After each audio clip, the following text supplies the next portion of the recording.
Hoy en Physics by Drinkers nos acompaña pues un invitado especial que es Diego Velosa. Diego Velosa es físico de la Universidad Nacional. Eh, Trabajó en esta cosa de teoría de campos y, pues hoy nos va a hablar, hoy nos va a hablar de eso. Actualmente trabaja en el grupo de Caos. Entonces, hoy la charla es tópicos básicos de teoría de campos y pues bueno, los dejo entonces con Diego Velosa. Buenos días a todos, ¿cómo se encuentran? Muy bien. ¿Me escuchan bien? Sí, Es- se escucha bien. me- Sí, bien. vale, me Bien, disculpo bien. de antemano, tengo un par de problemas con la conexión, entonces de pronto se va a escuchar un poco cortada la presentación, No, pero pero ahí pues espero entendemos. Sí. que no sea tan malo. Vale, entonces denme un segundo. Vale, perfecto. Listo, entonces la charla de hoy pues pretende ser una especie de introducción a teoría de campos. La teoría de campos es una cosa muy amplia, es decir, tiene un montón de, digamos, de temas de discusión que pues en una charla de una hora pues es complicado abarcar, pero sin embargo va a tratar de darles, digamos, los conceptos básicos que uno necesita para poder entender la teoría. Vale, entonces si alguno tiene alguna pregunta, algún comentario o alguna aclaración, por favor me interrumpe, no hay ningún problema. Y pues nada, entonces empecemos. Vale, gran parte de la charla está basada en ese par de libros. Eh, el Gifted Amateur es un libro bastante bueno. De hecho, como el nombre lo indica, digamos, es una introducción muy buena que tiene todos los conceptos desde cero. Y para alguien que no sepa mucho de teoría de campos o quiera aprender, este libro es perfecto. Tiene todo desde el inicio. Y lo bueno es que el libro está escrito muy curiosamente no por teóricos, sino por experimentalistas de la materia condensada. Entonces, digamos, tiene bastantes ejemplos, digamos, desde esta área y pues la discusión que forma es bastante interesante. Y si uno quiere ya digamos, una aproximación más, digamos, técnica, uno puede ya tratar con el Mayore, el libro de Michel Mayore. Es un libro bastante bueno, en realidad, digamos, a nivel técnico tiene muchas discusiones muy interesantes. A diferencia de los libros, digamos, canónicos del área que son el Peskin o el Weinberg, este libro trata de desglosar, digamos, conceptos muy complicados de una forma más, digamos, entendible, pero sin dejar de ser riguroso. Entonces, nada, si alguien quiere una lectura ligera, pues ahí están este par de libros. Vale, entonces, empecemos. Entonces, la forma más fácil de empezar la discusión es empezando con el principio de minimaxio. Entonces, empecemos con un caso conocido, la refracción. ¿Qué pasa en la refracción? Digamos, algunos medios por los cuales la luz puede pasar y estos medios están caracterizados por algún coeficiente. Entonces, por ejemplo, yo tendré una situación de este estilo. Tendré varios medios que están separados por una interfaz. Yo después querré mandar un rayo de luz a través de estos medios. Lo que yo voy a observar es que cuando la luz llegue a la interfaz, la luz se va a desviar. Entonces, esto está caracterizado por la ley de Snell. Acá no hay nada raro, es algo que todos, creo yo, conocemos.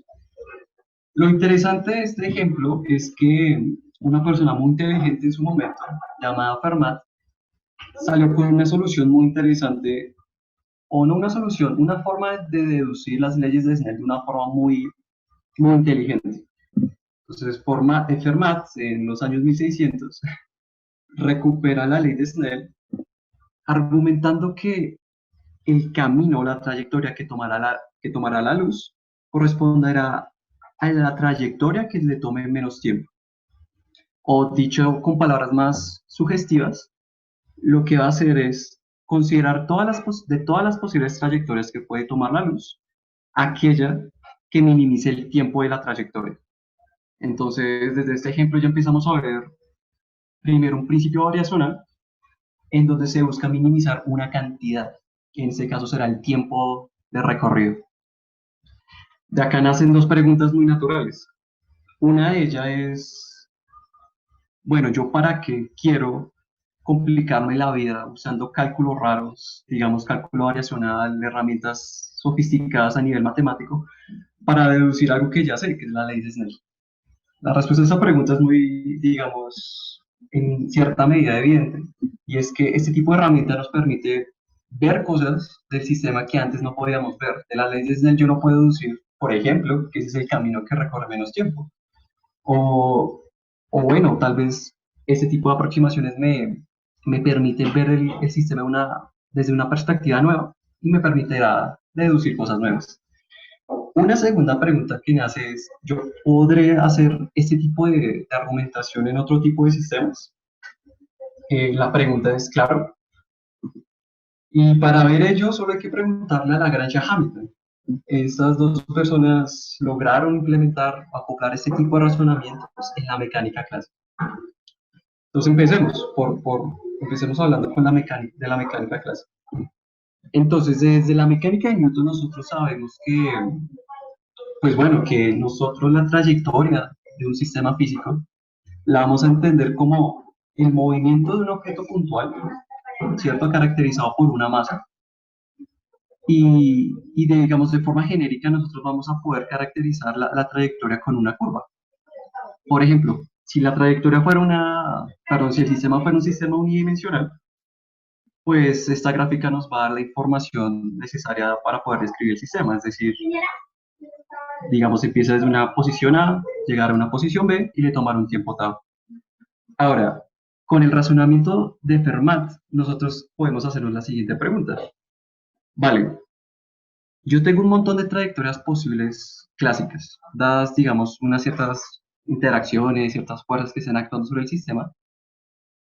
Yo de todas las posibles trayectorias que puede tomar el sistema, yo cómo sé cuál de esas trayectorias es la trayectoria clásica, es decir, la trayectoria que tomará el sistema. También uno se puede preguntar, en relación a Fermat, ¿yo qué estaré minimizando en este contexto? Es decir, la curva que minimiza al final. Entonces, para responder esa pregunta, hagamos un simple razonamiento. Yo sé de las leyes de Newton que para obtener la curva basta con integrar las ecuaciones de Newton, digo, la ley de Newton. Entonces, conociendo las fuerzas que actúan sobre el sistema, basta con usar esta ecuación, la integramos y tenemos la curva. Tomemos otro camino, sin embargo. Asumamos que a lo largo de la curva hay una cantidad que se conserva siempre. La vamos a llamar energía. Y esta cantidad va a estar caracterizada por otras dos cantidades, la energía cinética y la energía potencial. Ahora, la energía cinética va a dar información cinemática, la potencial va a dar información, digamos, dinámica del sistema. Asumiendo que esa cantidad se conserva a lo largo de la evolución, vamos a tomar los promedios de las dos cantidades. Ahora, esto puede sonar un poco arbitrario, es decir, ¿para qué toman los promedios? Ya vamos a ver por qué están. Nótese que estos dos promedios van a depender de la curva que yo tome. De alguna forma, estas funciones van a ser, digamos, funciones de funciones, no sé si me hago entender. Esas funciones van a recibir como argumento una curva y te van a devolver un número. A estas cantidades se les conoce como funcionales. Entonces, estos dos promedios van a depender de la curva clásica que yo introduzca en ellas. Entonces, pensando de esta forma, uno se tiene que hacer la pregunta, vale, yo quiero saber cómo estos dos promedios varían cuando yo cambio la curva que yo esté considerando. Para hacer este tipo de estudios uno tiene que usar, eh, digamos, cálculo funcional. ¿Qué pasa en el cálculo funcional? Entonces, vale, la definición usual de derivada, por ejemplo, en funciones usuales es simplemente la que se presenta acá. Entonces, la diferencia de un incremento se divide por, digamos, un intervalo y se obtiene la razón de cambio. En el caso de funcionales ocurre algo muy similar. La definición de derivada tendrá esta forma. La notación es la que se presenta acá. Ahora acá abajo lo que vas a hacer es de alguna forma ir variando la función que uno le va a pasar al funcional, y este límite lo que me va a dar es la información del cambio del funcional. Hay que recordar que el funcional me devuelve un número. Uno le pasa una función y el funcional te devuelve un número. Esto de acá simplemente va a ser una razón de cambio. Vale, entonces, usando esta definición y aplicándola a los promedios que les presenté, vamos a llegar a este par de definiciones, a este par de resultados. Entonces, cuando variamos la curva clásica eh, y miramos el cambio de la energía potencial promedio y la energía cinética, vamos a ver que nos va a dar esto. Ahora, de las leyes de Newton sabemos que, bueno, si la fuerza es conservativa, vamos a poder escribir la fuerza de esta forma, como la derivada espacial de algún potencial. Usando este resultado, vamos a poder pegar estas dos cantidades. ¿Esto qué significa? Esto significa que los cambios promedio de la energía cinética se van a equiparar o van a ser iguales a los cambios promedio, perdón, a los cambios de la energía potencial promedio cuando uno cambia la curva que uno está considerando. Ahora, esto es muy sugestivo, uno puede empezar a considerar, listo, vamos a pasar la parte derecha de la ecuación a la parte izquierda, vamos a terminar con esto, y aquí vamos a hacer nuestra primera definición. Lo que está dentro de la integral, lo que está dentro aquí está mal, esto no es un dx, esto es un dt, bueno, me disculpo. Lo que está dentro de la integral, o sea, lo que el promedio que vamos a considerar va a ser la resta de la energía cinética y de la potencial. A esa cantidad la vamos a llamar lagrangiana. Entonces, nótese que, digamos, cuando queremos estudiar los cambios de estos promedios, llegamos a este tipo de expresiones. La derivada funcional de esta cantidad va a ser cero. Es decir, de alguna forma ya estamos encontrando una especie de principio o una cantidad que queremos minimizar en nuestro sistema clásico. Resulta que esa cantidad es bien especial, la integral de Lagrangiano, y pues le vamos a dar un nombre. Esta integral se conocerá como la acción del sistema o asociada del sistema. Y como vemos, simplemente será la diferencia promedio de las dos energías. Tomando esta definición, llegamos a este resultado. Vemos que lo que queremos al final es encontrar una curva clásica que minimice una cantidad. ¿Cuál? La acción. Y esto va a estar reflejado en esta ecuación que está acá. Entonces, digamos, bueno, después uno puede empezar a usar todo el engranaje de la matemática. Vemos que usando cálculo variacional somos capaces de relacionar este resultado con lo que se conoce como ecuaciones de doble Lagrange. Y bueno, las personas que tomaron un curso de mecánica analítica sabrán por dónde va todo el asunto.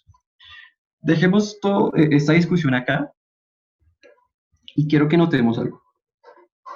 La cantidad que acabamos de definir dependerá de una sola curva. ¿A qué me refiero con eso? Aquí estamos estudiando la dinámica de, por ejemplo, una partícula que está sometida a ciertos potenciales. Esa partícula estará, digamos, caracterizada por las coordenadas. En este caso va a ser la coordenada X, porque estamos considerando un sistema unidimensional. Pero entonces la pregunta surge, bueno, ¿qué pasa si yo quiero considerar ya no un sistema discreto en ese sentido, sino un sistema continuo? ¿Yo cómo hago esa traducción? Resulta que digamos, todo el formalismo o, digamos, este planteamiento del problema se da para poder estudiar ese tipo de cosas. Por ejemplo, consideremos digamos, una serie de peloticas pegadas o digamos, interconectadas con segmentos de cuerda. Entonces, cada cuerda digamos, estará caracterizada por una tensión.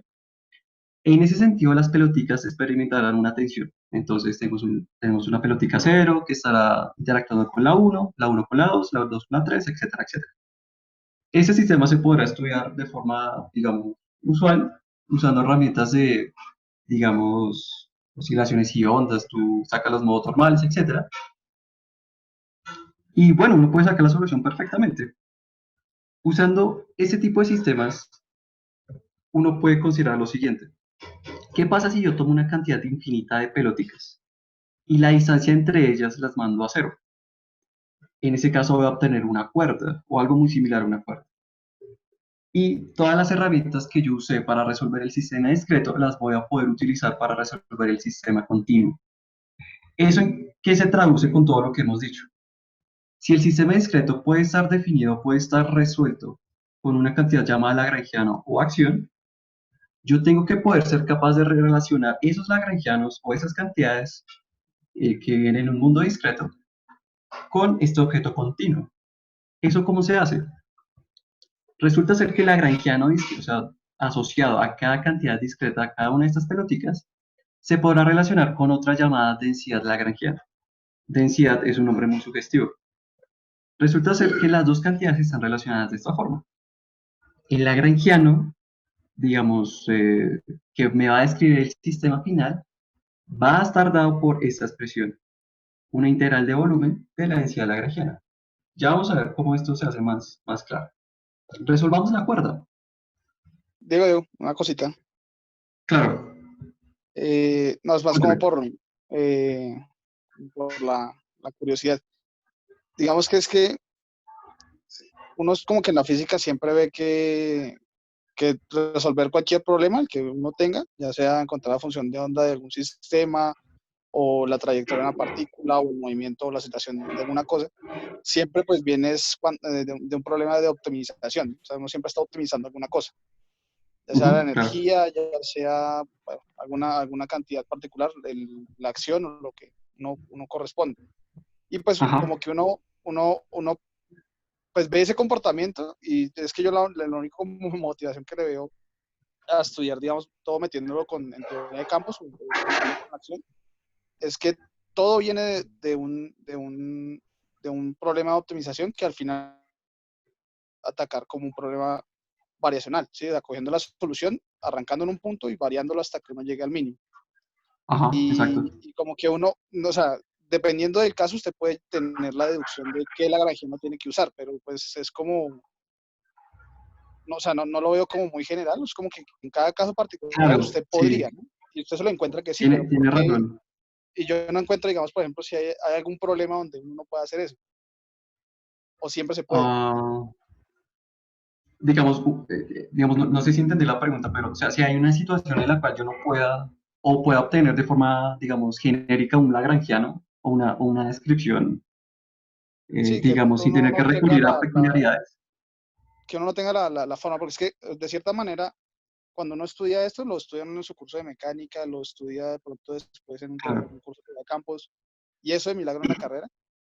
Pero y uno lo Ajá, que estudia es como que en el caso particular, cómo encontrar la acción, ¿sí? ajá, Pero no hay exacto. como, yo lo estoy poniendo muy a lo matemático, ¿no? O sea, muy abstracto, es decir, Claro, en el no. caso De general, hecho, todos los sistemas físicos se pueden describir así, o si no, hay algún ejemplo donde no. Esa es básicamente como una pregunta muy matemática, ah, ¿no?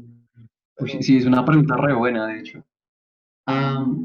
Digamos, bueno, no sé de un ejemplo particular donde no funcione, digamos, no se me viene a la cabeza. Una cosa podría ser, por ejemplo, digamos, pensando en mecánica clásica usual, uno, digamos, lo que acaba de mostrarles funciona bien si la fuerza es conservativa, por ejemplo. Cuando no, pues bueno, ¿qué pasa? Por ejemplo, ahí uno se puede preguntar. En esos casos, uno puede adaptar el formalismo. Entonces, uno, digamos, uno empieza ya a, digamos, a suponer cómo es que se disipa la energía. Bueno, digamos, el problema de las fuerzas no conservativas es que no conserva la energía, ¿no? En su evolución. Entonces, uno de alguna forma tiene que caracterizar la forma en que se disipa esa energía. Entonces, uno podría de forma genérica expresar cómo es esa disipación, por ejemplo, la disipación de Rayleigh o lo que sea. En ese tipo de casos uno puede también tener un formalismo lagrangiano. Uno ya modifica las ecuaciones de lagrangiano en particular y uno le pone multiplicadores de Lagrange. Ahora, eso es un caso muy particular.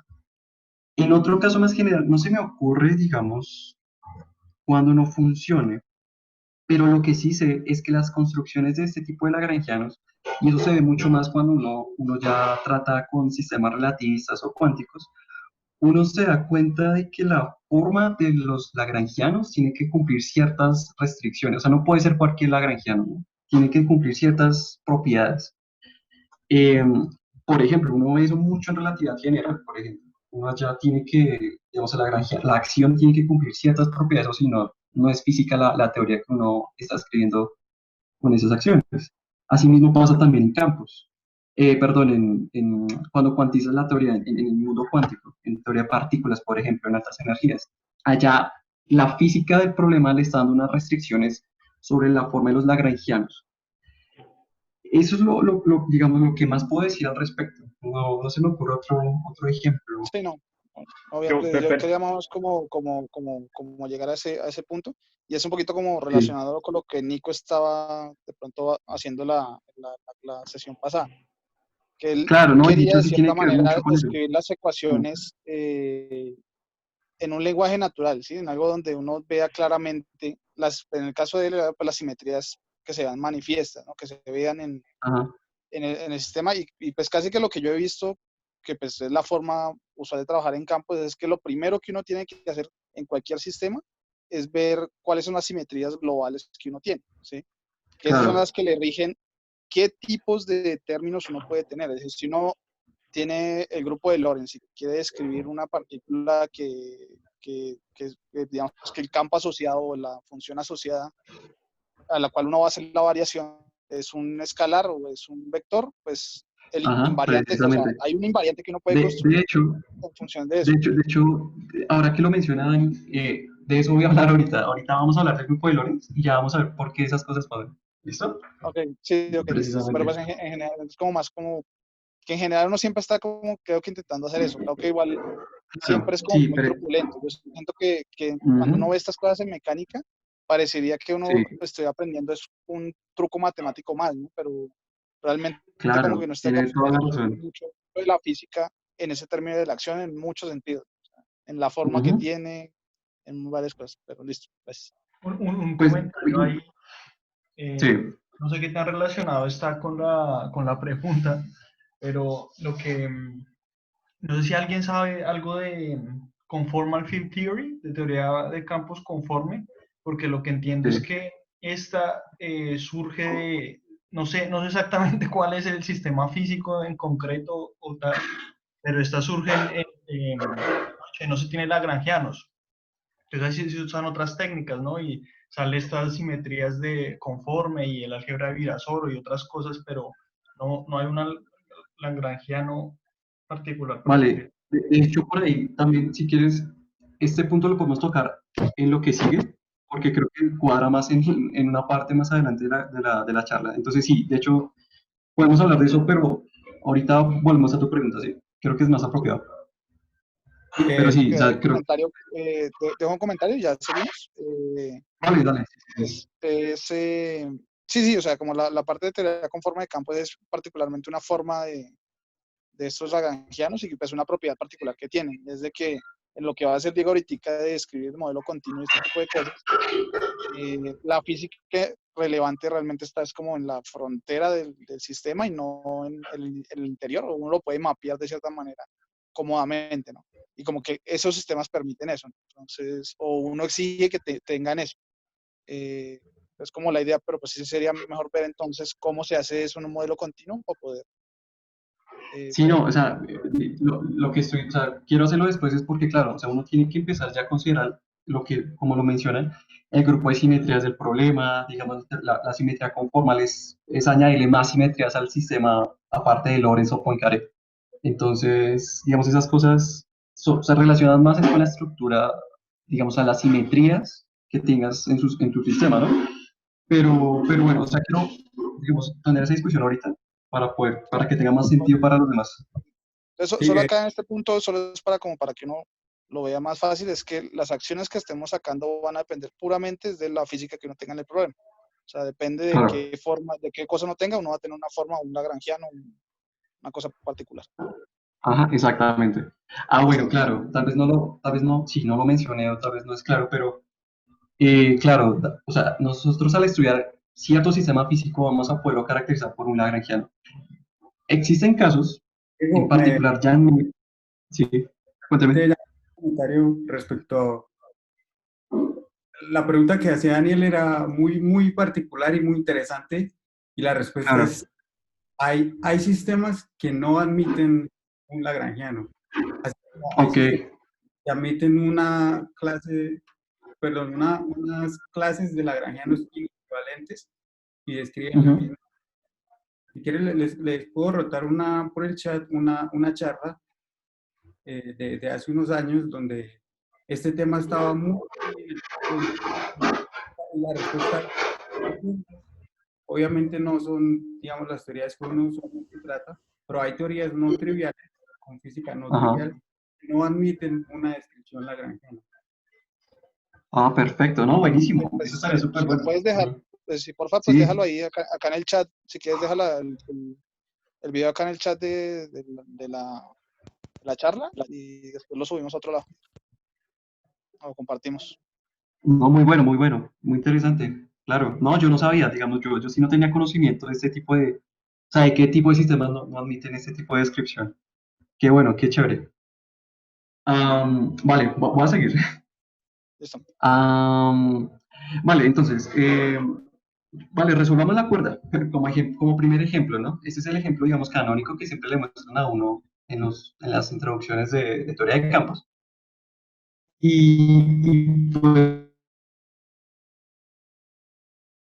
Pues, bueno, va de la siguiente forma. Vamos a considerar una cuerda caracterizada por... Vale, la noción de campo empieza a asomarse aquí. ¿Cómo? La forma más fácil de caracterizar la cuerda o poderla estudiar no es con respecto, digamos, a las coordenadas individuales de cada porción de la cuerda, o sea, cada porción que compone la cuerda, sino que de una forma más fácil. Consideremos una función, ¿cierto? Que me dará la altura de la cuerda en un punto X, digamos, considerando un cierto marco de coordenadas. Esa función me dará la altura con respecto digamos, a ese marco de referencia. Esa función va a ser una función tanto de la coordenada como del tiempo. Entonces, si yo de alguna forma lograse recuperar o construir o de alguna forma resolver esta función, yo ya tengo resuelta la cuerda. Tengo, en este caso, las alturas sobre cada punto de la cuerda. Eso es lo que vamos a tratar de hacer. Vamos a tratar de construir una ecuación para la altura de la cuerda. Entonces, vamos a tomar un pedacito de la cuerda con longitud de X y vale, digamos, la masa asociada a esa cuerda va a estar dada por la densidad lineal, va a ser ρ por delta X, y por lo tanto su energía cinética se va a poder escribir de esta forma. Entonces tenemos la altura, la daríamos por el tiempo, sumar una especie de velocidad para asociada a esa porción de la cuerda, y la energía cinética asociada a esa porción de cuerda estará dada por esta expresión. Ahora, ¿qué pasa con la energía potencial? La forma más fácil de calcular el potencial o la interacción de la cuerda, bueno, que sufre cada porción de la cuerda, va a estar dada por el trabajo, o bueno, una forma de calcularlo muy fácil es calculando el trabajo que yo necesito para desplazar un pedacito de cuerda. Entonces, eso simplemente es tomar la fuerza, la tensión y multiplicar por el desplazamiento. Entonces, si yo estoy en una, o sea, si estoy en una posición de X o en una... Sí, o sea, digamos, si el desplazamiento final de la cuerda va a estar dada por este de X menos lo que se movió la cuerda, que va a estar dada por este desplazamiento más, digamos, la altura que se habrá movido. Esto me va a dar el trabajo infinitesimal que yo hice para mover la cuerda. Ahora, entonces, como somos físicos y no nos importa nada, vamos a poder, digamos, factorizar este diferencial de X. Mal dicho, obviamente, digamos, la gente que es bien entendida de esto me pegará una cachetada, pero eso es lo que se hace. Acá hay un error, este error no va acá, no sé, bueno, acá hay un error, esto no va aquí. Pero bueno, la idea es que vamos a sacar este diferencial de X, lo sacamos, nos va a quedar esta expresión de acá, la derivada de la altura con respecto a la posición, y acá hacemos la aproximación de Taylor que todos conocemos. Entonces, la raíz va a estar aproximada por o la aproximamos por su expansión en Taylor, su primer término, sus primeros dos términos, perdón, y llegamos a esta expresión. Ahora, como ya tenemos los dos diferenciales, pues nada, calculamos bueno, calculamos su integral, que será esta expresión de acá, y el lagrangiano, por ende, tendrá esta forma. Ahora, aquí, digamos, con la correspondencia que les mostré antes en la anterior diapositiva, lo que vendrá haciendo la densidad lagrangiana será lo que esté metido en este paréntesis, es decir, esta resta de derivadas. Ahora, ya vemos que la cuerda va a estar caracterizada por un lagrangiano. ¿Cuál? Esta expresión de acá. En particular, por esta densidad lagrangiana. Entonces, acá viene parte de la discusión que teníamos ahorita. ¿Será que yo puedo a los sistemas caracterizarlos siempre por una densidad lagrangiana? La respuesta es la que nos dio el compañero, y vemos que no siempre. Pero van a haber sistemas interesantes en los que sí. Yo, de alguna forma, podré encontrar esta densidad lagrangiana y asimismo podré obtener la dinámica del sistema. ¿Cómo se hace esto? Entonces, encontrada la densidad lagrangiana y por ende encontrada la acción, lo que vamos a ver es que este principio variacional o, digamos, esta minimización de la acción, en el caso clásico, eh, en el caso de...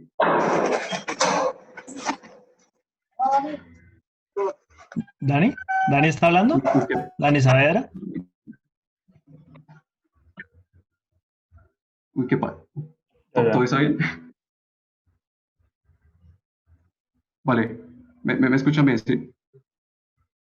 Vale, Sí. voy a seguir. Vale, entonces, ¿qué se tiene? El principio de mínima acción que dedujimos en la primera parte de la charla, en el caso de campos, o sea, en el caso en que ya no consideremos solo coordenadas, sino una función de estas coordenadas, va a tomar esta forma. Entonces, ya no estamos interesados en cómo cambia la acción con respecto a estas curvas clásicas, sino queremos saber cómo cambia la acción con respecto ahora a estas alturas, en el caso de la cuerda. Este principio o esta minimización de la acción se va a traducir en estas ecuaciones, en las llamadas ecuaciones de doble Lagrange. De nuevo, con todo el mecanismo de la mecánica del cálculo variacional, es posible deducir esas ecuaciones. No quiero entrar en detalles porque pues no quiero aburrirlos, pero es posible. Digamos, en un curso de mecánica analítica todos podremos ver algo de este estilo. Solo que aquí, claro, ya no pensamos en coordenadas usuales, digamos en las coordenadas del espacio de fase normales, sino ahora en estas nuevas cantidades llamadas campos. Vale, dedujimos o se utilizan estas ecuaciones de doble Lagrange y se las usamos en este caso particular de la cuerda, llegamos a las ecuaciones de onda. Entonces, claro, nótese que la solución no me va a dar a las ecuaciones de doble Lagrange no me va a dar la solución, digamos, de la dinámica de la cuerda, porque pues nótese que en ningún momento hablamos ni de condiciones iniciales, ni de condiciones de frontera, ni nada, sino que esas ecuaciones me van a otorgar otra ecuación que me va a dar la dinámica de los campos con los que yo esté estudiando o de las funciones con las cuales yo esté estudiando el sistema. En este caso, pues esta función corresponderá a la altura y la ecuación de onda me dará la dinámica de esas alturas en todos los tiempos y en todas las posiciones. Vale, entonces, eso es en el caso de la... Vale, cuénteme. De pronto una pregunta, abogado, pero así como existe digamos, un formalismo de Euler-Lagrange, digamos que yo también puedo obtener algún similar de las ecuaciones de Hamilton con una densidad hamiltoniana o algo así. Claro. Bueno, sí. Bueno, Sí, claro, o sea, bueno, sí se puede, pero vale, tienes toda la razón. Digamos, los dos formalismos están relacionados mediante algo que se llama transformada de Legendre. El formalismo de Lagrange y el formalismo de Hamilton están íntimamente relacionados. Y claro, en el formalismo de Hamilton uno también puede empezar a hablar de densidades hamiltonianas y así mismo puede sacar las ecuaciones de Hamilton asociadas. Es decir, claro, todo es análogo. De hecho, cuando ya empecemos a hablar digamos, cuando empezamos a meterle la cuántica y todo ese tipo de cosas, cuando tratemos de acoplar la mecánica cuántica, el formalismo hamiltoniano resulta ser, digamos, muy eficiente en muchas cosas. Entonces, sí, claro, no es una pregunta nada ingenua ni boba, es una buena pregunta y sí, sí se puede. Solo que, digamos, como primera aproximación, la aproximación lagrangiana es, digamos, digamos, la que primero le muestran a uno y, digamos, la más diciente en muchas cosas, pero sí, sí se puede hacer hamiltoniano todo. Vale, entonces, vale, perfecto. Entonces, lo que acabamos de ver es que si logramos de alguna forma, mediante trucos o curiosidades o interpretación física, deducir una de esas cantidades llamadas densidades lagrangianas, nosotros podemos aplicar las ecuaciones de Lagrange y obtener así una ecuación que me dé la dinámica del sistema. Por ejemplo, el caso que acabamos de ver es, dada esta densidad lagrangiana, vamos a obtener estas ecuaciones de Euler. Pero yo también puedo hacer la descripción, por ejemplo, de un fluido, una descripción, digamos, los que hayan visto el curso de fluidos o un curso de fluidos, sabrán muy bien que para describir un fluido tengo dos posibles descripciones, la descripción euleriana y la descripción lagrangiana. Am, la euleriana es la más común, es la que uno siempre, digamos, ve por ahí en los libros o en los cursos, pero digamos, una más oscura es la lagrangiana, uno no le muestran tanto esa parte, y es sencillamente porque, digamos, la euleriana es más conveniente para ver ciertas cosas. Am, pero igualmente se puede tener una descripción lagrangiana de un fluido y bueno, en particular será usando este tipo de lagrangianos. Nótese que acá ahora el campo, digamos, la función aquella que me dé la información primordial del sistema, que en el caso de la cuerda era la altura, en el caso del fluido será la posición asociada. Pueden pensar en que el fluido o sea, cada posición, cada parte del fluido se puede etiquetar con una etiqueta llamada A. Estos vectores A me van a denotar cada, digamos, elemento de masa o de volumen del fluido. La X, o digamos, la información, el campo, la función que me dará la información del sistema, va a ser la posición asociada a cada uno de esos elementos de volumen. Entonces, si yo pienso en esos términos, y aplico las ecuaciones sobre Lagrange, soy capaz de deducir estas ecuaciones. Para los que o sea, los que se estén preguntando, claro, este formalismo o esta expresión también la puedo devolver digamos, al formalismo euleriano y recupero las expresiones que pues, se conocen. Sí, y si tienen curiosidad de este formalismo, pues ahí está en esta referencia pueden revisar más, ahí hacen digamos, todo el formalismo, explican todo y está muy bien explicado. Ahora, por ejemplo, yo también puedo hacer lo mismo con el electromagnetismo.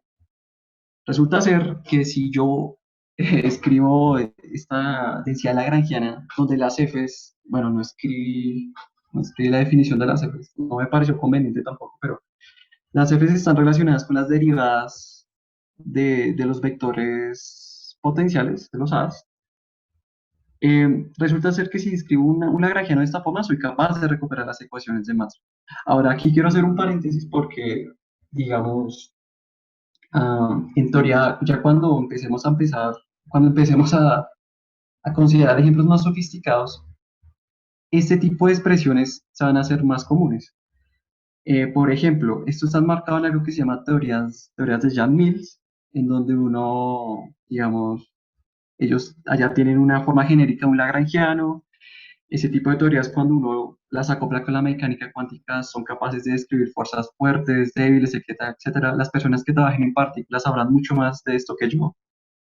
Y pues asimismo sabrán que ese tipo de hamiltonianos perdón, de lagrangianos son tremendamente importantes a la hora de escribir, digamos, física de altas energías de partículas y este tipo de cosas. Y bueno, y también tenemos como ejemplo clásico las ecuaciones de Einstein. Resulta que cuando uno toma esta densidad lagrangiana, donde R es el conocido eh, escalar de Ricci, si no estoy mal el nombre, y donde lambda está asociada con con cosas de la expansión del universo, etcétera, etcétera, si tomamos esta densidad lagrangiana, seremos capaces de recuperar las ecuaciones de Einstein usando este mismo tipo de ecuaciones sobre Lagrange. Entonces vemos, esta suerte de tabla es una forma de ilustrar que el formalismo variacional es tremendamente poderoso y es capaz de describir una gran variedad de sistemas físicos. Entonces no tiene pérdida aprenderlo y conocer todas sus variantes y sus particularidades. Tiene mucho poder. Vale, ya me acuerdo aquí lo que seguía. Se me había olvidado. Vale, entonces, uno se puede hacer varias preguntas de aquí para adelante. Todo el formalismo, o sea, todo lo que les acabo de mostrar, funciona muy bien si estamos parados en un mundo clásico. Clásico en el sentido de que ni estamos en un límite relativista, ni estamos en un límite cuántico. Nace la pregunta, bueno, ¿qué pasa cuando yo quiero considerar la relatividad especial, por ejemplo? ¿O qué pasa cuando quiero considerar la mecánica cuántica? ¿Cómo todo este asunto entra en juego? En el caso de la relatividad especial, uno pues sabrá de sus cursos de nuevo de relatividad especial. Por ejemplo, que el, el concepto base de la relatividad especial está centrado en el concepto de marco de referencia. Nosotros queremos saber cómo las cosas, primero, cómo las cantidades físicas, nuestras teorías físicas, toda nuestra descripción de la física en un cierto marco de referencia cambia cuando yo me muevo a otro. ¿Qué pasa cuando esos marcos de referencia se están moviendo a una cierta velocidad? Y cómo influyó el hecho de que yo no me puedo mover a cualquier velocidad, sino que hay una velocidad límite, llamada velocidad de la luz. Todas esas consideraciones están enmarcadas en la relatividad especial en primer lugar. Ahora, ¿yo cómo incluyo todo eso acá? Entonces, recordemos un concepto que le muestran a uno en ese primer discurso de relatividad especial, que es el grupo de Lorentz. Ahora, ¿a uno cómo le introducen o cómo le muestran el grupo de Lorentz en primera instancia? Entonces allá le empiezan a contar, bueno, uno ya tiene los marcos, perdón, las transformaciones entre marcos de referencia se van a caracterizar o se van a expresar mediante una transformación. Entonces, si estamos parados en unas coordenadas X y queremos pasar unas X', ellas estarán relacionadas mediante una transformación, que en ese caso será una matriz. Asumo que todo, bueno, estos índices griegos van a tomar valores desde 0 a 3, donde 0 estará relacionado con un índice temporal y los 1, 2 y 3 a los espaciales. Entonces, tendremos que esas matrices que actuarán como transformación de marcos de referencia serán matrices 4×4. Y lo que caracteriza al grupo de Lorentz, lo que caracteriza este tipo de transformaciones, es que dejan invariante el espacio de Minkowski. Ahora, ¿qué es el espacio de Minkowski? Es un espacio de 4 dimensiones que tiene una métrica muy particular, la métrica de Minkowski, que pues asumo que conoceremos. Y entonces uno construye este tipo de Diego, transformaciones. Sí, cuéntame, o sea, cuéntame. no sé si todos conocemos, o sea, está bien que pues, Sí, estamos sí, hablando de esto, pero es de que no la pronto pude. la palabra métrica, no sé si queda como a qué se hace referencia ahí. Claro. Vale, sí, tiene toda la razón. Vale, Pues es una listo, listo. pseudométrica, ¿no? Bueno, no, sí es pseudométrica, pero Bueno, no es por la cosa, no, no, digamos, de pero la formalidad sí, matemática, porque pero sí es métrica en el sentido formal de la matemática, ¿no? vale, vale, Pero vale. ¿qué Entonces, noción tienes con decir métrica ahí? vale, listo. No, no, ya. Voy a tratar de explicar. Lo que pasa es que, vale, nosotros tenemos algo llamado espacio de Minkowski. Eso ustedes lo pueden entender simplemente como un espacio de dimensión 4, donde tres de sus, digamos, coordenadas o dimensiones estarán relacionadas a algo de naturaleza espacial y una adicional de naturaleza temporal. Ahora, ¿qué pasa allí? Resulta ser que yo quiero medir distancias entre puntos de ese espacio. ¿Por qué? Pues nada, yo empiezo a ver que ese tipo de distancias tienen ciertas características a nivel de ese tipo de transformaciones. Resulta ser que si mido una distancia en este espacio raro, en un marco de referencia y me paso a otro, resulta ser que estas distancias son invariantes. Resulta ser también, por ejemplo, que la forma en que yo mido en ese espacio tiene una fuerte, digamos, tiene fuertes consecuencias a nivel físico. Sí, Y la pues, métrica simplemente se refiere digamos, al aparato físico, al aparato matemático con el cual yo mido distancias en ese espacio raro. No sé sí, si Dani digamos tendrá que una sí, mejor explicación.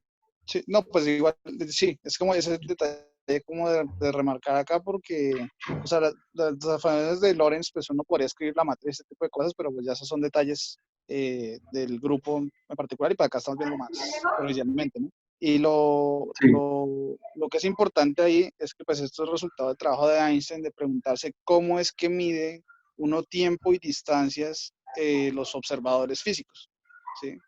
De ahí es donde viene la pregunta y de ahí es donde salen las transformaciones. Entonces realmente no es nada loco tener, dadas las transformaciones, un espacio con esa métrica que significa cómo es que yo mido distancia y tiempo en mi espacio físico.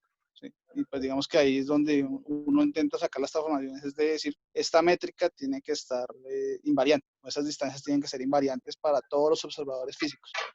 O bueno, o sea, pueden claro, transformarse no, de buena manera, ¿no? Una cosa, como que hay claro, una cantidad que siempre precisamente, se mantiene constante. Entonces lo importante ahí, exactamente. digamos, de la palabra métrica sería eso, que es el trasfondo de la relatividad. Ajá, sí, exactamente, es exactamente lo que dice Daniel.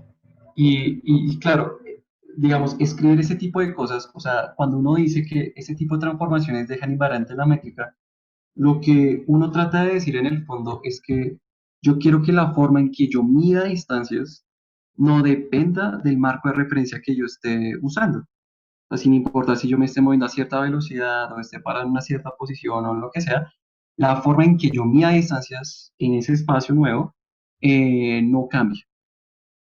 Eso es el trasfondo detrás de, digamos, de este tipo de transformaciones, de este tipo particular de transformaciones. Entonces, sí, es precisamente eso. Am, vale, entonces, resulta ser, entonces uno empieza a estudiar ese tipo de transformaciones y uno empieza a ver que este tipo de estas transformaciones forman algo a nivel matemático llamado grupo. Pueden entender simplemente que ese grupo, esas transformaciones forman un conjunto que tiene ciertas reglas bajo conjugación muy particulares, etcétera, etcétera. No es importante en este punto, pero digamos a nivel técnico se conoce como un grupo este tipo de transformaciones. Ahora, yo quería o yo quiero mostrarles otra perspectiva del grupo de Lorentz. Digamos, para los entendidos, pues ellos ya sabrán gran parte de lo que les voy a decir, pero pues la gran mayoría asumo que no saben de este tipo de cosas. Vamos a empezar con lo siguiente. Resulta ser que el grupo de Lorentz, digamos, usando palabras muy técnicas, muy fancies, muy lo que sea, muy, digamos, bonitas, el grupo de Lorentz se puede entender como, digamos, el grupo, o bueno, un subgrupo de isometrías del grupo de Minkowski. ¿Eso qué carajo significa? Lo que acabamos de decir es unas transformaciones que dejan quieta la métrica, es decir, la forma en que yo mido cosas. Resulta ser que ese grupo yo lo puedo entender a un nivel más abstracto, es decir, entendamos ese conjunto simplemente, o ese conjunto de transformaciones, como un conjunto de elementos a nivel matemático que tal vez no tenga una significancia física todavía y que cumplen ciertas propiedades a nivel matemático. Vale. ¿Qué es lo que pasa? Resulta que a esos elementos abstractos de ese grupo yo les puedo asociar una matriz o les puedo asociar otra cosa. ¿A qué me refiero? Tomemos un elemento de ese grupo. Tomemos el grupo de Lorentz si quieren o algún otro grupo arbitrario. Resulta ser que a esos elementos del grupo les puedo asociar una matriz. Esta asociación está marcada en una teoría que se llama teoría de la representación y que a nivel físico es una cosa muy, muy poderosa. Por lo menos ya cuando empecemos a hablar de partículas o de simetrías o ese tipo de cosas, esto es tremendamente poderoso. Y solo quiero darles una muestra de cómo funciona todo el asunto. Tomamos un elemento del grupo a nivel abstracto. Esos elementos se les puede asociar una matriz. Resulta ser que esa matriz, pues bueno, tendrá una dimensionalidad. Será una matriz cuadrada, n por n. Ese n será la dimensión de un cierto espacio, de un espacio vectorial. Digamos, matemático se le conoce así. Ahora, resulta ser que si yo tomo un vectorcito, un elemento de ese espacio vectorial y le aplico esta matriz, obtengo otro elemento de ese mismo espacio. Es decir, estas transformaciones, estos grupos se podrán entender como transformaciones actuando sobre un cierto espacio vectorial. Y pues de forma genérica pues se podrá escribir de esta forma, como una matriz. Por ejemplo, para que sea más clara la idea, si nuestro grupo fuera el grupo de rotaciones y nuestro espacio vectorial fuera el espacio tridimensional, estas matrices corresponderán a las rotaciones usuales, que estarán parametrizadas por esta matriz horrible. Para los que recuerden, eso es multiplicar tres matrices asociadas a rotaciones sobre cada eje. Entonces, esa es la idea. Nosotros podemos entender, en este caso, el grupo de rotaciones como una entidad matemática abstracta muy rara, pero la podemos bajar, digamos, a un mundo más visible o más claro a nivel de coordenadas, si quieren entenderlo de esa forma. Vale, ¿por qué esto es importante? Tomemos el grupo de Lorentz y apliquemos la misma idea. Es decir, vamos a tomar un espacio vectorial donde sus elementos van a ser tensores. Ahora, ¿qué es un tensor? En clase de relatividad especial uno le introduce un tensor como, un tensor es un objeto que transforma como un tensor, o que transforma como tiene que transformar. Y entonces uno dice, bueno, pues sí, pero pues ¿qué? Pues bueno, pueden pensar el tensor en esta, digamos, en este discurso, simplemente como, y espere que no, ya me acuerdo. Vale. Am, Tomemos el tensor simplemente como una matriz, pensémoslo como una matriz. En este caso, vamos a tomar matrices 2 por 2. Es decir, los tensores o los elementos que vienen en ese espacio vectorial abstracto van a corresponder a matrices 4 por 4. Si ese es el caso, las transformaciones, o sea, los elementos del grupo de Lorentz, tomarán esta forma. Serán matrices también 4 por 4, que al actuar sobre estos elementos llamados tensores, transformarán de esta forma. Entonces acá es donde uno empieza a decir lo que le cuentan en clase. Un tensor es algo que transforma como un tensor, es decir, algo que transforma de este tipo. Entonces, pues podemos interpretarlo así, tenemos un espacio vectorial, lo vamos a denotar de esta forma. Entonces, claro, como ese espacio estará compuesto de matrices 4 por 4, la dimensionalidad de ese espacio pues, va a ser 16, es decir, tengo 16 parámetros libres en ese objeto. O sea, estos test van a tener 16 parámetros libres. Ahora, aquí viene la parte interesante. Resulta ser que esas matrices uno las puede descomponer. Entonces uno les puede quitar su parte simétrica, les puede quitar su parte antisimétrica, y a la parte simétrica uno le puede quitar la traza. Entonces, una matriz de este tipo, un tensor, pues, uno lo puede partir en tres cosas distintas. Matriz antisimétrica, simétrica sin traza, y una parte que tiene que ver con la traza. Resulta ser, y este es el resultado bonito, que cuando uno aplica las transformaciones de Lorentz, o sea, transformaciones entendidas en estos términos, estos formarán espacios invariantes. ¿A qué se refiere? Si yo tomo una matriz simétrica, me va a dar otra matriz simétrica. Si yo tomo una matriz antisimétrica y la transformo, me dará otra matriz antisimétrica. Si tomo una traza y le aplico una transformación de Lorentz, me dará otra traza. Entonces, claro, de alguna forma estamos estudiando, o lo que estamos viendo es que el grupo de Lorentz, de alguna forma, en una cierta representación de ese grupo, me está dando una especie de, digamos, o me está de alguna forma definiendo una especie de simetrías dentro de ella. En el caso, por ejemplo, de este ejemplo, en donde tomamos tensores de dos índices, o sea, matrices 4 por 4, esos Tres subespacios van a tener, en el caso de las trazas, dimensión uno, en el caso de las matrices simétricas, antisimétricas, 6 dimensiones, o sea, tendrá una dimensionalidad de 6, y las matrices simétricas sin traza tendrá una dimensionalidad de 9. Entonces, si es, entonces uno el espacio completo lo podrá partir de esta forma. Ahora, ¿por qué es importante esto? Digamos, es muy bonito porque, claro, me está dando una suerte de caracterización de las simetrías del grupo, pero resulta ser que cuando yo hago un estudio más profundo de este tipo de cosas, uno ve que este tipo de subespacios uno lo puede partir aún más cuando uno ya no usa representaciones del grupo de Lorentz, sino representaciones del grupo de rotaciones. Ahora, puede sonar un poco abstracto lo que estoy diciendo y seguramente lo es. Espero, yo asumo que estoy perdiendo a algunos de ustedes. Pero eso es importante porque al hacer ese tipo de estudios, uno ya empieza a notar que la estructura del grupo de Lorentz, por sus simetrías, tendrá asociadas conceptos como el spin, conceptos como, digamos, otro tipo de simetrías, que nacen enteramente del estudio de las simetrías que tenga el grupo. Por ejemplo, uno va a notar que las matrices simétricas sin traza, por ejemplo, cuando tú haces una descomposición más profunda y uno empieza a estudiar las formas en que rota esa matriz, uno finalmente llega a la conclusión de que esas matrices tienen un spin igual a 2. Ahora, ¿por qué eso es importante? Resulta ser que en relatividad general, cuando uno estudia cosas como ondas gravitacionales, por ejemplo, las ondas gravitacionales se pueden estudiar en términos de matrices simétricas sin traza. Es ahí donde uno empieza a concluir, bueno, el hipotético gravitón será una partícula que tendrá spin 2. Y así mismo uno puede empezar a descomponer ese tipo de espacios, este tipo de espacios invariantes. En el caso de las antisimétricas, uno puede hacer el mismo ejercicio y uno puede llegar a que el fotón tiene un spin 1 y así sucesivamente.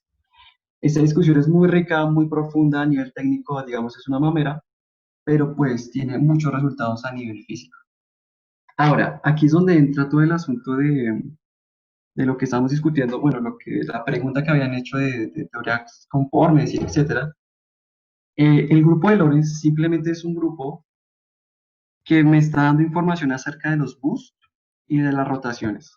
Dos rotaciones en un sentido tridimensional y boost, digamos, como en el sentido de la relatividad. Pero yo puedo agregarle más transformaciones. Por ejemplo, si yo agrego traslaciones al grupo, ahora tendré el grupo de Poincare. Sin embargo, tengo otro tipo de simetrías. La simetría conforme es una de ellas. Si no estoy mal, la simetría conforme es una especie de rescalamiento de las coordenadas. Si no estoy mal, me corregirán las personas entendidas. Sí, Ah, Dieguito. bueno, El grupo conforme canónicamente te adiciona 4 generadores, uno de dilatación y las 3 transformaciones especiales que, digamos, no son muy claras gráficamente, pero están presentes y tienen un comportamiento semejante. ok, perfecto.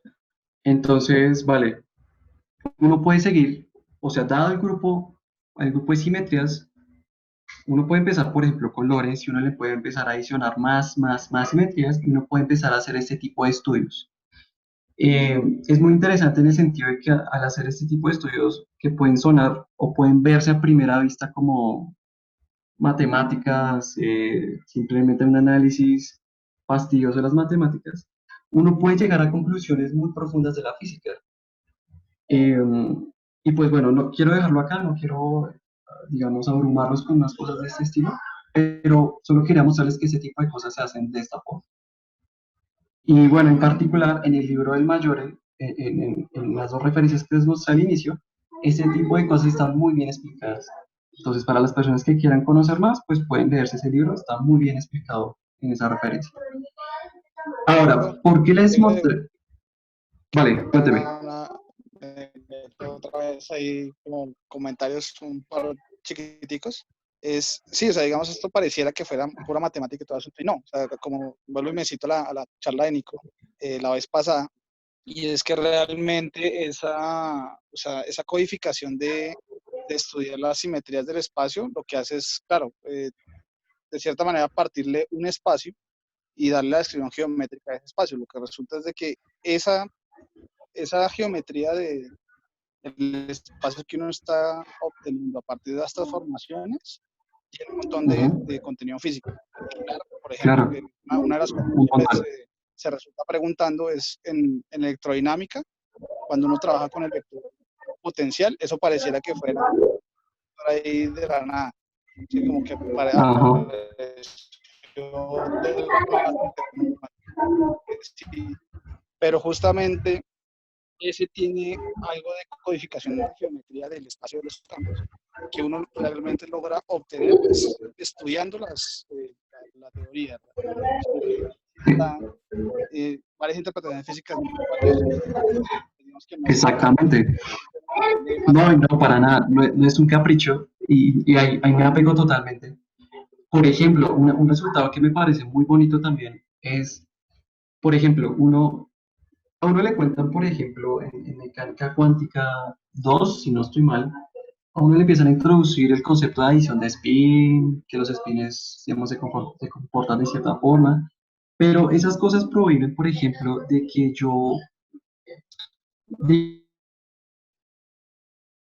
digamos, el grupo de rotaciones SO3 admite un cierto tipo de representaciones, están etiquetadas por un numerito. Ese numerito termina siendo el spin. Y eso viene de un análisis enteramente algebraico y uno empieza a estudiar y uno ve que esos números a nivel de la física resultan en una interpretación muy poderosa. Por ejemplo, cuando uno pega esa interpretación del grupo de rotaciones al grupo de Lorentz, uno llega a conclusiones muy poderosas. Por ejemplo, digamos, digamos, este comentario es para la gente digamos, que yo sé que no todos me pueden estar siguiendo, pero es una cosa muy interesante. Hay un grupo llamado SU2. Si uno le hace el mismo tratamiento que acaba de mostrar, uno ve que uno puede, de nuevo, etiquetar esas representaciones con un número J. Ese J es lo que uno después va a entender como el spin. Ese J puede tomar valores enteros o semienteros.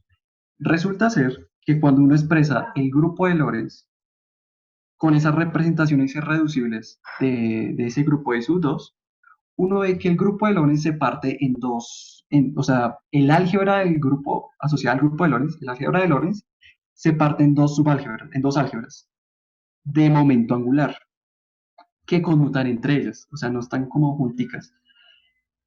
Ahí, haciendo ese análisis, uno empieza a raspar la idea de cosas, en este caso ese espacio vectorial se llamará espacio de espinores, uno empieza a tratar con ese tipo de objetos. Uno ve que hay objetos llamados espinores que se comportan de una forma muy parecida, pero tienen una cierta propiedad bajo rotaciones que los diferencia. Entonces uno empieza a raspar, ahí haciendo ese análisis, uno empieza a raspar la idea de antipartículas, de partículas con propiedades distintas, o sea, que son muy parecidas, pero bajo una cierta propiedad difieren. Y claro, ¿no? Ahí ya empiezan a hacer un montón de cosas, digamos, ahí para los que me entiendan, hay unas cosas que se llaman espinores de Weyl, después uno empieza a construir espinores de Dirac, y uno ya empieza a construir toda la teoría, digamos, de partículas a partir de ese tipo de conceptos, y es una cosa muy genial. Pero solo como comentario quería decirles que estudiar este tipo de cosas, digamos, estudiar los grupos a nivel de este tipo digamos, a partir de la teoría de representaciones, le permite a uno ver cosas a nivel físico muy poderosas, que tal vez uno no entendía en clase y que a este nivel ya se hacen muy claras y muy evidentes. Sí, no, y es una forma muy típica de trabajar. Realmente es que, o sea, es pura geometría y es algo que los físicos hacemos siempre. O sea, realmente es una cosa muy natural para la forma como se piensa la física. Es la cosa. Ajá, exacto. El otro detalle es que quería como comentar que es chiquitico. De pronto, si alguien está interesado en la parte matemática, es de que uno lee la definición de un tensor como, digamos, lo que acaba de dar Diego, aunque realmente si uno se va a un libro de matemáticas no aparece así. Exactamente. Parecía que fueran dos cosas diferentes o dos definiciones diferentes, ¿no? Esto resulta siendo una equivalencia por ahí, pero el trasfondo realmente es que uno, en vez de estudiar ese espacio, uno simplemente mira transformaciones en él, como que lo va rotando. Es decir, uno se puede pensar que si uno tiene una esfera y quiere saber cómo es una esfera, inicialmente no sabía que era así, uno la puede ir rotando, y si uno ve que no hay cambio en ese espacio por rotación, pues, no, pues eso tiene que ser una esfera porque esa es la característica del espacio, ¿no? Uno sabe que cortan al momento de rotarse, y si rotan de una forma un poco extraña, uno dice, ah, vea que esto es un espinor, esto es un espino, esto es una cosa, uno como que comienza a descubrir elementicos de, digamos, de su espacio físico. Exactamente. No, y claro, y Diego, no, o sea, Sí, vale, Dieguito, cuéntame. eh, llevamos una hora. Vale, listo. Entonces, nada, pues pues, digamos, la charla ha tenido comentarios, entonces pues, estamos bien, solamente es como para que tengan en cuenta el tiempo. Vale, listo, perfecto. yo creo Entonces, pues, que esta charla también da para seguir hablando un montón, incluso da para otra charla. Entonces, también, o sea, como ir cerrando también, porque pues, yo entiendo que las personas también tengan otras cosas que hacer y tal. sí, sí, Y claro. más bien dejamos, digamos, otros temas posterior para ser tratados en otra charla. Vale, Igual listo, podemos perfecto. tener alguna discusión también después, entonces, bueno, sigamos. No, sí, me parece, me parece. Voy a dar una especie de resumen de todo y digamos qué es lo que seguirá después, ¿no? Entonces, vale, toda esa discusión, digamos, se dirige en el sentido de que los campos pueden obtener cualquier tipo de valor, es decir, como función, los campos pueden devolver cualquier tipo de objeto. Puede ser o bien un número, o un cuadrivector, o un tensor, o un espinor, es decir, puede ser cualquier cosa. Las representaciones son importantes en el sentido de que los campos pueden ser cualquier cosa. Entonces uno ya después empieza a estudiar, bueno, ¿qué pasa si los campos son un escalar? Entonces la dimensión de la representación será 1, si son un cuadrivector será 4. También hay ejemplos patológicos en donde la representación tiene que ser infinita, entonces, digamos, son ejemplos bien particulares. Después se entrará el discurso de la mecánica cuántica, como uno entra acá a tratar la cuántica. Entonces uno tiene que empezar a hablar del principio de correspondencia, cómo es que todo se vuelve operador. Esto es una discusión aún más grande que se puede tratar en otras charlas. Entonces, solo para darles una pequeña, digamos, perspectiva, lo que uno hace simplemente es pasar todo a operadores, de alguna forma, y uno termina deduciendo que las cosas se comportan o uno puede sacar comportamientos análogos al oscilador cuántico. Entonces uno ya empieza a raspar la idea de partículas, donde los operadores de creación y destrucción asociados estarán relacionados a partículas con un cierto momento y con ciertas características. Y, y nada, entonces esto se puede construir, se puede tratar en otra charla. Entonces, solo para redondear la charla, quisiera solo remarcar que los campos como tal, la teoría de campos, corresponde a una teoría, digamos, que lo que busca es hacer una descripción de los sistemas físicos usando cantidades llamadas, bueno, campos, que no son más que funciones sobre el espacio-tiempo, y lo que uno busca es encontrar ecuaciones dinámicas sobre esos campos. Y bueno, eso sería, digamos, a grandes rasgos lo que es. Después uno ya empieza a hablar de sus simetrías, del principio variacional, etcétera, etcétera, pero como la filosofía de la teoría de campos se trata de poder hacer una descripción física usando funciones que pueden tomar en principio cualquier tipo de valor, escalares, vectores, etcétera, etcétera. Ah, vale, no sé si tienen algún comentario, preguntas. Sí, sí, si alguien tiene digamos, alguna pregunta, creo que ya es el momento. Pues digamos que ha habido preguntas durante la charla que me parece que estuvieron, digamos, acordes. Me parece que vale también la pena resaltar el hecho de que al final del día, una de las conclusiones grandes que podemos sacar es que de pronto estudiar eso, las simetrías de los grupos presentes en las transformaciones va a tener, digamos, va a valer la pena en cuanto a las conclusiones físicas que podamos sacar de los sistemas, ¿no? Entonces no es algo que esté ajeno a la física estudiar este tipo de parte matemática, y pues eso junta mucho, digamos, lo que estamos viendo en esta charla con lo que vimos la charla pasada, donde Nicolás estaba concentrado en estudiar las simetrías de estos grupos, ¿no? Claro, Entonces, no, precisamente. Sí, sí, sí. Estudiar matemáticas para poder llegar a estos conceptos físicos vale la pena, totalmente, para poder entender más a profundidad los conceptos.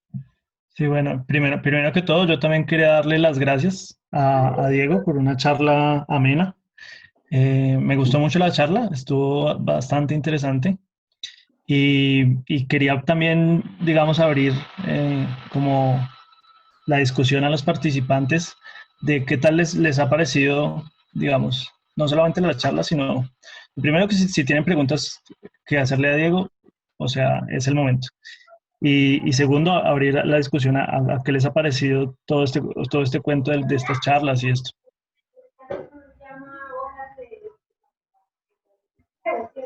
Yo tengo una preguntita rápida, si me dejan hacerla, me lo permiten. claro, claro. Claro, claro. Sí, una pregunta, Diego, o igual, pregúntatela, quien sepa, es para que pueda servir o que pueda servir, términos de representar variables pues, a través de las simetrías conformes. O sea, para que uno conformes, para que pueda utilizar. Gracias. Disculpe, Miguel, es que se cortó, no lo escuché muy bien. O sea, le ¿Otra entendí vez? que ¿Otra para qué vez? usar simetrías conformes, si no estoy Sí, mal. sí, sí, sí, para que se puedan utilizar las simetrías conformes en el marco de las teorías de campos. Eso, Ah, bueno, por eso, pues, ¿qué podemos representar? vale, pues yo personalmente no estoy muy entendido en teorías conformes. Hay personas en el público que saben más, Ok, pero no, en el pues sí sería fondo, justo, digamos, sí. el tipo de transforma, si no estoy mal, por ejemplo, en cosas como ADS, CFT, uno está usando básicamente eso, en donde uno hace la correspondencia entre, digamos, una teoría gravitacional y una teoría de campos. La teoría de campos asociada en ese tipo de cosas está asociada a una simetría conforme, que es la que había mencionado Nico, que pues se refiere a digamos, una suerte de dilatación de las coordenadas y bueno, y eso inducirá una serie de simetrías sobre su teoría de campos. Y bueno, por ejemplo, ASCPT es un ejemplo. No se me ocurre otro, no sé si alguien Vale, sepa. vale, vale, gracias, gracias.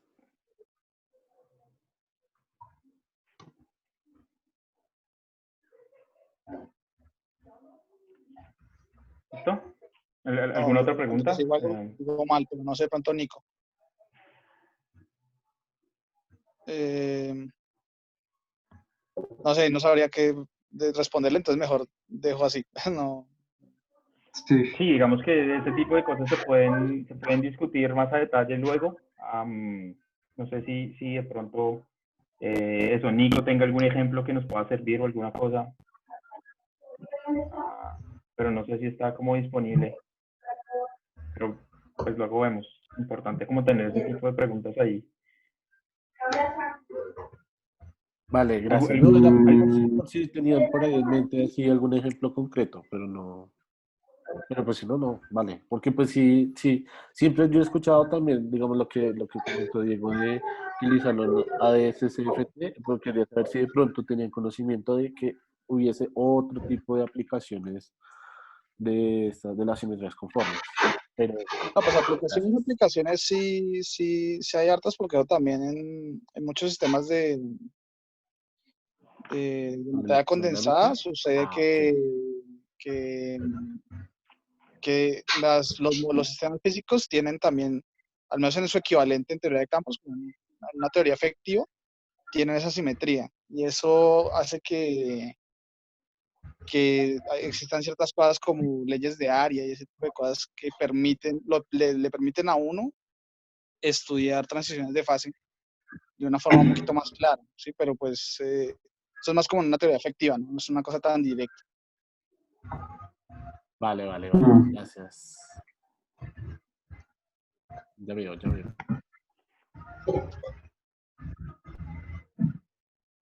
¿Listo? Entonces yo creo que voy a a dejar de grabar la charla, pero pues nada, quiero también darle las gracias a Dieguito por la charla, también me pareció muy interesante. Digamos que eso puede darse como entrada a un montón de discusiones que son bastante interesantes. Pues digamos que no ahondamos en algunas cosas, pues porque el tiempo no lo permite, pero bueno, de todas maneras, no, Dieguito, muchas gracias.